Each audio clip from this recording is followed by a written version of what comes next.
welcome back to my channel. Today I'm going to be making homemade butterbeer ice cream. No churn, I don't have like an ice cream churner, I don't have a Ninja Creamy. I'm going to do it all in a stand mixer. You can use a hand mixer as well. And it probably won't taste exactly like universal soft serve butterbeer ice cream, but definitely going to try to get close to that recipe because it is something I think about pretty often, and I would love to be able to recreate it at home, to have it when I am missing the wizarding world. So we will get started. I'll go through all the steps and show you how to make it. So first, I've got most of my ingredients here that I need. This is the cutest little mug that I plan to put my stuff in after it's ready, of course. But I'm actually first gonna start out by making the butterscotch sauce, which I will do with a small pan. And I will, of course, tell you all the ingredients that I use and measurements and link them down below as well. Hopefully this turns out good and is good enough to be an excuse for butterbeer ice cream. But yeah, let's get started on the butterscotch that we're gonna make ourselves. All right, I'm gonna turn my stovetop on about 5.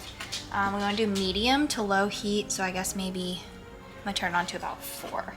And I am going to start by putting 4 tablespoons of butter in my pan to melt. While the butter waits to melt, I actually have dark brown sugar and light brown sugar, or normal, I guess, brown sugar that I'm going to use. I just kind of want to use both to see if it, takes a difference in taste, because dark brown sugar kind of has that, like, I don't know, caramelly, cinnamony taste to me. So I'm going to use both.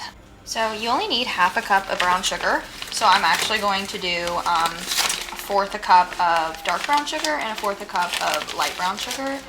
I'm super curious if this is going to work out, y'all, because to be honest, I'm not so sure. I've seen a couple recipes to make like butterscotch before, and I found like a couple different ice cream recipes online, but I'm just kind of gonna make it up as I go, just because I kind of want to make this recipe my own. I'm pretty excited about this, so I'm gonna let this melt down as well, and yeah, we will check back in on it in just a second. Also, this is really awkward. I just realized how dark it was. I'm going to turn my overhead light on because why wouldn't I have done that from the beginning? Add in some vanilla extract. Vanilla extract is pretty strong, so I'm gonna not use too much of it. I probably only need like maybe a teaspoon of it, so I'm just gonna do a little dollop of vanilla extract. Okay. I also am going to add in some butter extract. I use this to make my at-home butterbeer, like cream soda, frothy stuff. So I'm going to just put literally not even half a teaspoon of imitation butter in here, just to give it that fake buttery flavor. It's probably definitely the worst thing I could have ever done. It's definitely not healthy for you, but it's okay. And I'm gonna let this still melt down just a little bit. I feel like the dark brown sugar is going to add a really good flavor to this butterscotch. Okay, so now I just need a 1/4 a cup of heavy whipping cream. I use like legit grocery brand name for everything because why not?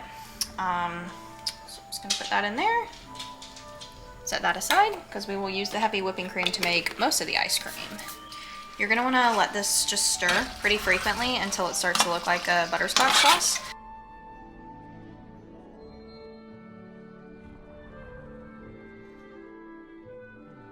Okay, as you can see, it's gotten pretty bubbly and super thick. I kind of wanna get it back down to a smooth texture, so I took it off of the heat and I'm going to let it sit aside in a bowl to cool off because it's gonna have to go in my ice cream. You can see the bubbles start to disappear. It starts to look like a butterscotch sauce. So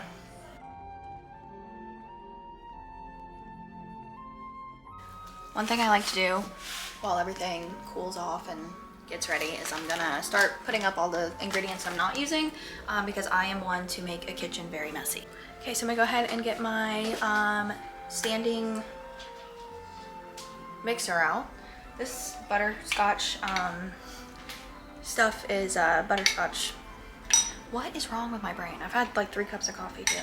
This butterscotch sauce is thickened and ready, but it's still really hot. We can't add it into the mix until it's completely room temperature.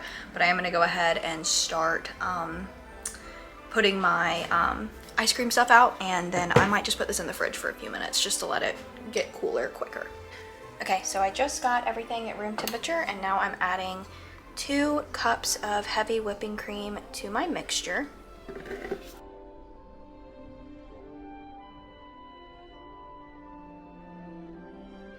Okay, I'm just going to turn this on low and let it get a little stiff, and we'll come back and add the rest of the ingredients. So I actually lied. You need to turn it on high, like all the way on high, and get this to froth up. Now you can see it's like pretty stiff looking, looks much better. I'm gonna add in my sweetened condensed milk. It's about a can, 14 ounces.